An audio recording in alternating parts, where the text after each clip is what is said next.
আসসালামু রহমতুল্লাহি বারাকাতুহু। প্রিয় দর্শক, উসমান হাদি ভাই গত বৃহস্পতিবার সন্ধ্যা পরে অর্থাৎ রাত্রে 10টার দিকে বা 10:30টার দিকে ইন্তেকাল ফরমাইছেন। ইন্না লিল্লাহি ওয়া ইন্না ইলাইহি রাজিউন। আপনারা সবাই জানেন তার লাশ গতকালকে বাংলাদেশ এয়ারপোর্টে 5:46 কি 47 মিনিটে এয়ারপোর্টে এসে নামছে।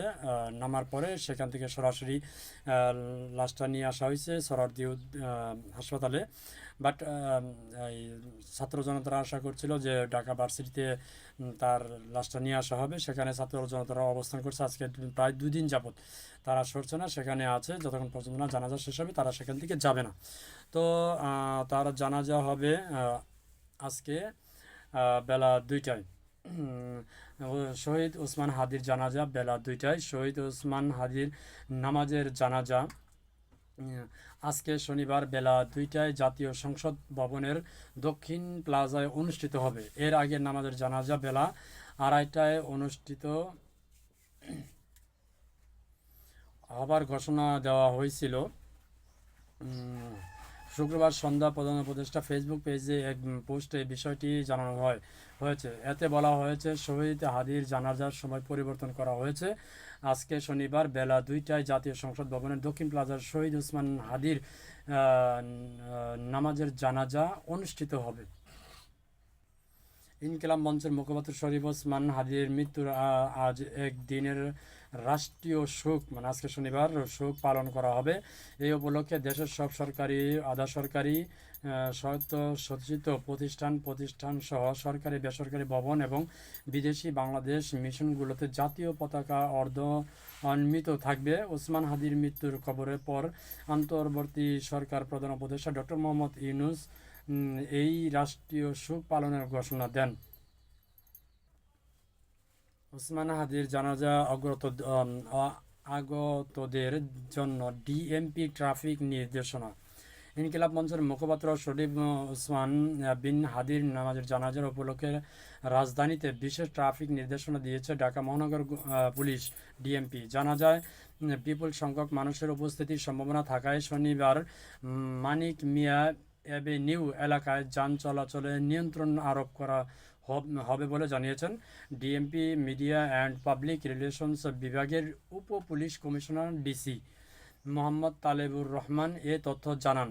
তিনি বলেন, শনিবার বাদ জোহর জাতীয় সংসদের দক্ষিণে প্লাজায় শহীদ শরীফ ওসমান বিন হাদির নামাজের জানাজা অনুষ্ঠিত হবে। ফার্মগেট টু মানিক মিয়া এভিনিউ ভায়া ইন্দিরা রোডগামী যানবাহন ফার্মগেট থেকে খেজুর বাগান ক্রসিং ডানে মোড়ে নিয়ে জাহাজ ক্রসিং বামে মোড়ে নিয়ে লেক রোড গণভবন ক্রসিংয়ের দিকে গমন করবে। ধানমন্ডি থেকে ফার্মগেট গামী যানবাহন ধানমন্ডি 27 থেকে আগত যানবাহন আসাদ গেট ভবন গণভবন ক্রসিং ডানে ইউটার্ন করে লেক রোড ক্রসিং বিজয় সরণির ক্রসিং ডানে মুড়ে নিয়ে ফার্মগেট স্বয়ংকৃত দিকে গমনাগমন করবে। অনেক নির্দেশনা দেওয়া আছে। ওসমান হাদির মৃত্যুর খবরের পরপরই প্রথম আলো ও ডেইলি স্টারে হামলা, বিএফজিতে ডেইজের গভীর উদ্বেগ, এ নিয়ে সারা বিশ্ব আন্তর্জাতিক মিডিয়া কাভার করছে। এই বিগত 36 বছরের পরে এরকম প্রথম একটি ঘটনা ঘটছে। প্রথম আলো এবং ডেইলি স্টারের গণভবন এবং সম্পূর্ণ পুড়িয়ে দেওয়া হয়েছে। আসলে এ বিষয় নিয়ে বলার মতো কিছু নেই। তবে আসলে একটা কথা আছে না, যার যে কর্ম তার তে ফল সে পাবেই। এটা হচ্ছে বাস্তবতা। এ নিয়ে আমি নিজেও নিউজ কভার করছি, আপনারা দেখছেন। তো আসলে খুবই ওসমান হাদি ভাইয়ের জন্য খুবই শোকাহত আমরা। ওসমান হাদি হত্যাকাণ্ডের নিরপেক্ষ স্বচ্ছ তদন্ত চায় জাতিসংঘ। এই নিয়ে একটা বিবৃতি দিয়েছে। জুলাই বিপ্লবী ইনকিলাব মঞ্চের মুখপাত্র শরীফ ওসমান বিন হাদির হত্যাকাণ্ডের গভীর উদ্বেগ প্রকাশ করেছে জাতিসংঘ। একই সঙ্গে এই হত্যাকাণ্ডের কারণ অনুসন্ধানে বাংলাদেশের সরকারকে দ্রুত, নিরপেক্ষ, পুঙ্খানুপুঙ্খ ও স্বাস্থ্য তদন্তের আহ্বান জানিয়েছে সংস্থাটি। শুক্রবার এক বিবৃতিতে জাতিসংঘের মানবাধিকার বিষয় হাইকমিশনার ফলকার তুর্কে দেশে শান্তি বজায় রাখা এবং দায়ী জবাবদিহিতা নিশ্চিত করার উপর জোরদার দেন। এ নিয়ে আল জাজিরাও নিউজ করছে, বিবিসি বাংলাও নিউজ করছে। বাংলাদেশের ব্যাপারে। তারপরে ইন্ডিয়াতেও নিউজ করা হয়েছে।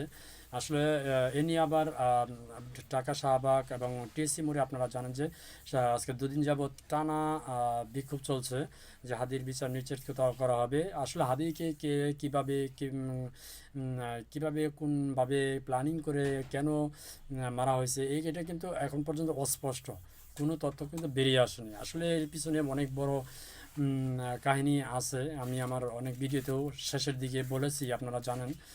তো আসলে এই বিষয় নিয়ে কথা বললেও অনেক সমস্যা, কারণ কারণ তো আপনারাও জানেন, আমরাও জানি।